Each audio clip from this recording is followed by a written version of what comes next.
ആദ്യമായിട്ട് ഇത് വേണ്ടതെന്ന് പറഞ്ഞാൽ കോർപ്പസ് ഡെലിക്റ്റി, അതായത് ഈ ശവശരീരം, മൃതദേഹം, ആളിൻ്റെ ബോഡി കോർപ്പസ്, അത് കിട്ടണം.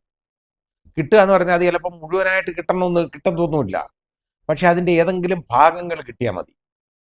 പക്ഷെ എല്ല് പോലും പൊടിഞ്ഞു പോകാൻ പറ്റുന്ന എന്തെങ്കിലും കെമിക്കൽ ഉണ്ടെങ്കിൽ, ഇപ്പോൾ അത് എനിക്കറിയാം, അതിൻ്റെ പേര് ഞാൻ ഇതിൽ പറയുന്നില്ല ഏതായാലും, കാരണം ഇനി അത് പ്രോബബിളായിട്ട്, അതായത് വരുന്ന ക്രിമിനൽസിന് വേണ്ടി ഞാനത് പറഞ്ഞു കൊടുക്കാതിരിക്കുകയാണ്, ഞാൻ മനഃപൂർവ്വമായിട്ട് പറയാതിരിക്കുകയാണ്. അങ്ങനെയുള്ള ചില സാധനങ്ങളുണ്ട് കേട്ടോ, അത് അവൈലബിൾ ആയിട്ടുള്ള സാധനമുണ്ട്, ആർക്കും കിട്ടാവുന്ന സാധനങ്ങൾ തന്നെ ഉണ്ട്. പൊടിഞ്ഞു പോകും, എല്ല് പോലും ദ്രവിച്ചു പോകും, പെട്ടെന്ന് ഉരുവിപ്പോവും, അങ്ങനെയുള്ളതുണ്ട്. അപ്പോൾ ഇപ്പം യഥാർത്ഥത്തിൽ നമുക്കിപ്പോൾ ഈ പശ ഉണ്ടാക്കുന്നത്, ഈ പശ ഉണ്ടാക്കുന്നത് എങ്ങനെയാണെന്നറിയോ? നമ്മുടെ മൃഗങ്ങളുടെ എല്ലാണ് ഉപയോഗിക്കുന്നത്. അതിനകത്തൊരു മെറ്റീരിയൽ ഒഴിക്കുമ്പോൾ അത് നല്ല ഒന്നാം തരം പശയായിട്ട് മാറും. അത് ഇനി കൂടുതൽ പറഞ്ഞാൽ അതിനകത്ത് ആളുകൾ റിസർച്ച് ചെയ്യാൻ പോകും, ഞാൻ പറയുന്നില്ല. ഇത് മനസ്സിലാക്കിയിട്ടായിരിക്കും മുമ്പ് എൻ്റെ മുമ്പിൽ ഒരു കേസിനകത്ത് ഒരു വന്നേക്കുന്ന ഒരു സംഭവത്തിൽ ഒരുത്തനൊരു 10 കിലോ പഞ്ചസാര വാങ്ങിച്ചു കേട്ടോ. അതിൻ്റെ കൂടെ ഒരു 4-5 ലിറ്റർ പാം ഓയിലും. അത് ഞാൻ ആദ്യമായിട്ട് കാണുന്നത്. അപ്പോൾ ഒരു പെണ്ണിനെ വശീകരിച്ച് സ്നേഹിച്ച് കൊണ്ടുപോയിട്ട് അതിനെ കൊലപ്പെടുത്തി അതിൻ്റെ മുകളിൽ പഞ്ചസാരയിട്ട് ഈ പാം ഓയിൽ ഒഴിച്ച് കത്തിച്ചു. ഉരുവിപ്പോയി കേട്ടോ, ഒന്ന് കിട്ടി.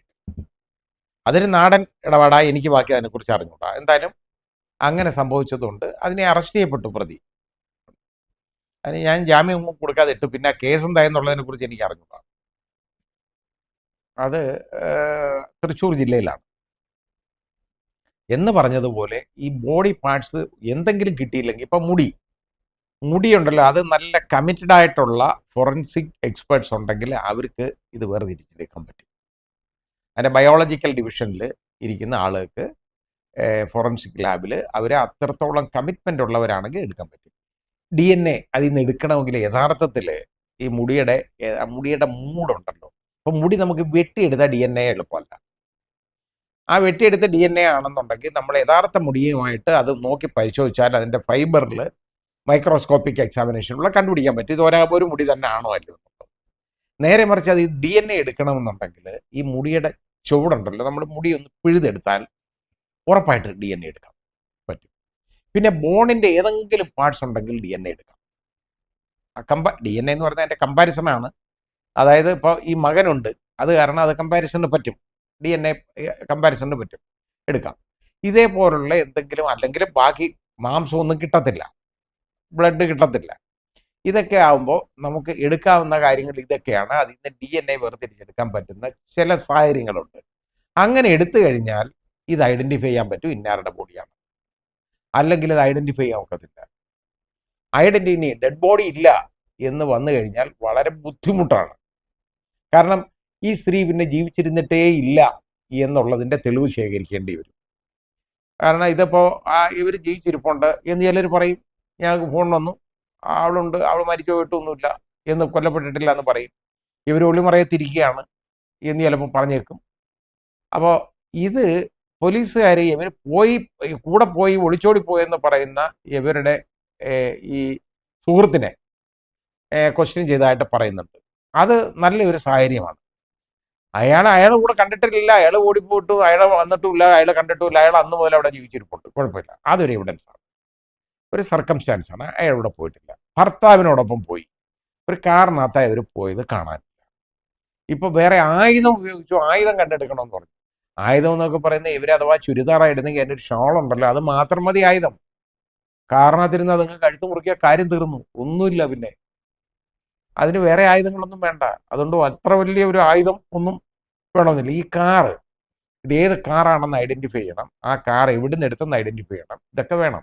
അത് യഥാർത്ഥത്തിൽ ഈ പ്രതി ഇവിടെ അവൈലബിൾ ആവണം, എന്നാലേ പറ്റൂ. അവരെ നിരന്തരമായി അവരെ മാറ്റിയിരുത്തിയും കൂട്ടായിട്ടിരുത്തിയും ക്വസ്റ്റ്യൻ ചെയ്ത് മാത്രമേ ഇത് തെളിവ് ശേഖരിക്കാൻ പറ്റുള്ളൂ. ഏതായാലും പോലീസ് ഒരുപാട് ദൂരം മുന്നോട്ട് അതിൽ പോയിട്ടുണ്ട്. പക്ഷേ ഈ ബോഡി ഐഡൻറ്റിഫൈ ചെയ്യുന്നതിനെ കുറിച്ച് ഇതുവരെ ഒരു ഉറപ്പ് വന്നിട്ടില്ല. ഇനി ഈ കക്കൂസിനകത്താണോ അതല്ലാതെ വേറെ എവിടെങ്കിലും ആണോ എന്നുള്ളതിനെ കുറിച്ചും അറിയണമെങ്കിൽ യഥാർത്ഥത്തിൽ ആ പ്രതികളെയെല്ലാം ശരിയായ രീതിയിൽ ചോദ്യം ചെയ്താലേ ഇത് മനസ്സിലാവൂ. പോലീസിന് ഒരുപാട് കടമ്പകൾ കടക്കാനുള്ള ഒരു കേസാണിത്. ഒരുപാട് കടമ്പകളുണ്ട് ഇതിനകത്ത്. അത് കടക്കാനുണ്ട്. വളരെ ബുദ്ധിമുട്ടാണ്. പക്ഷേ കേരള പോലീസ് ഇതെല്ലാം തരണം ചെയ്തിട്ടുണ്ട്, ഈ കടമ്പകൾ പല കേസുകളിലും. ഇപ്പോൾ ഒരു സയനൈഡ് ൻ്റെ കേസാണെന്നുണ്ടെങ്കിൽ അതിനകത്തെല്ലാം ഒരുപാടെണ്ണത്തിൽ എവിഡൻസ് അവർ കളക്ട് ചെയ്തതാണ്. എന്ന് പറഞ്ഞ പോലെ ഒരുപാട് കേസുകൾ ഇതുപോലെ കേരള പോലീസ് തെളിയിച്ചിട്ടുണ്ട്.